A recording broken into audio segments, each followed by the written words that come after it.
What follows is a brief construction montage.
A few moments later. Right, manifolds are off. It was about 20 minutes aside. It's pretty easy on this, and all from the top.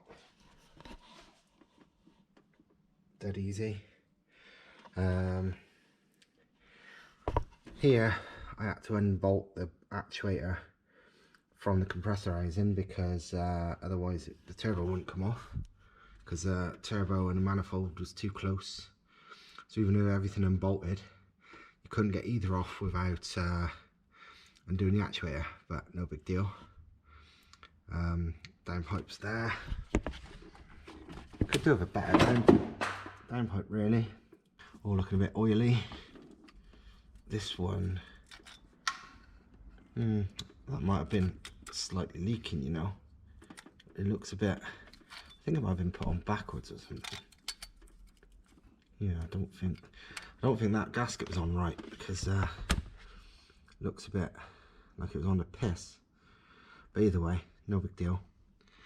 So yeah, all pretty easy to remove, and no major surprises. Just the oily mess I knew it was. But hopefully that'll all be fixed when I change the head gasket. I'm not entirely sure where oil is leaking from. Looks like the cam seal probably, or maybe just the cam cover, actually looking at it. Don't know, there's fucking oil everywhere. It's ancient piece of shit. Might jet wash it before I put it all back together. Don't know.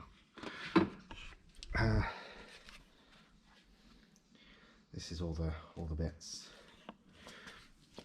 That's the turbo, still in decent nick, no play, no obvious damage. I'll take the housings off and check in there, but looks all good.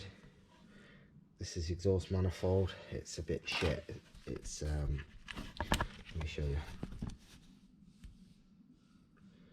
Basically, well, first thing that's obvious is check out that for a port match. Not at all. Basically, that's the standard size hole, because these are normally fitted with like TD04s with like a weird round flange, but the bolt pattern's T3, so it's been machined flat to run you know, normal conventional T3 flange turbo, but obviously the port is massively smaller than the gasket and the turbo, which in my opinion is quite restrictive. I mean, the flow from all the 4 cylinders comes from these 4 corners, and they're the 4 areas where, you know, there's the biggest amount of meat to remove. So while bigger sometimes can slow exhaust gas down, in my opinion, bringing it all in to such a tight area is probably worse than giving it a shorter path, the short side radius, give it a shorter path to the turbo. So I think porting that out with a T3 is a winner in all respects. The casting as well is rough as fuck, like really lumpy. It feels like a pumice stone. It's one of the roughest cast manifolds I've felt. So I'm going to do my best to smooth that out a bit before I put it back together. You know, bearing in mind this Chinese turbo feels twice as smooth, and it's a cheapy Chinese turbo. but even the turbo is going to get a good port in, because it boosts creeps for one, and wow, there's lots of improvements to be made. So yeah, inlet manifold, I've already ported the throttle body, which you'd have seen in a previous video if I remember right. But the actual manifold, it's not too bad. I do a little bit of cleaning up, but there's no magic big changes I can make to it. In all honesty, it's not terrible. It's a good design. In fact, it's the Group A Evo Volvo 240 touring car inlet manifold. That's what they all are. So yeah, in no hurry to change that for sure.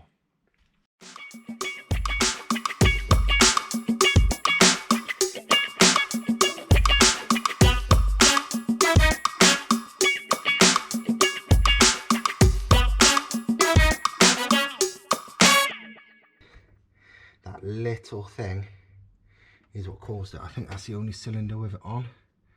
Yeah, all the others look fine, but that one has blown slightly. Number one. Easy fix. But yeah, now you know. I'm just glad I spotted that, because I was very slightly paranoid that I wouldn't fucking spot anything and this, like, the block's cracked or something, even though that's pretty much impossible on one of these beasts.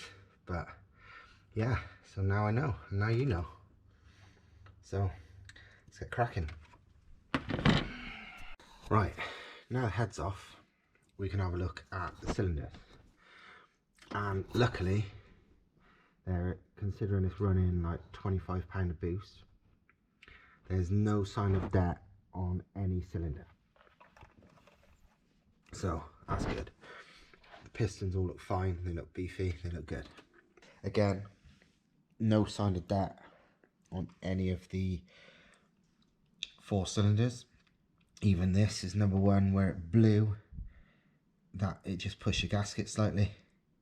That's all. No debt, thankfully. Well, no debt marks. I expect it was debt that pushed the gasket, but it didn't actually damage any of the actual metal, thankfully. Might have to skim this head, you know, because the fucking head gasket has left the surface rough as fuck, and I expect it would seal better with a slight skim, very slight, but whatever, I decide that. But yeah, apart from that, yeah, as I said, all this squish bollocks, flat surfaces that just promote debt, is going.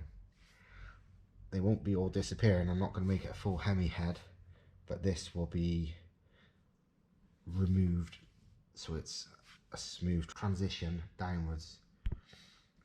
You know, no flat surfaces. Definitely going to use this head as my base for some porting shenanigans. It's just a normal 530 head, but it doesn't matter. People have got, you know, over 650 on these heads on standard valves, so on bigger valves much more.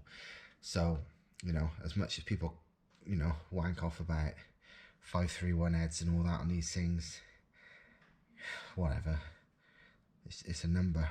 It's not the important factor here. I don't know how well you can see that, but it is the worst fucking,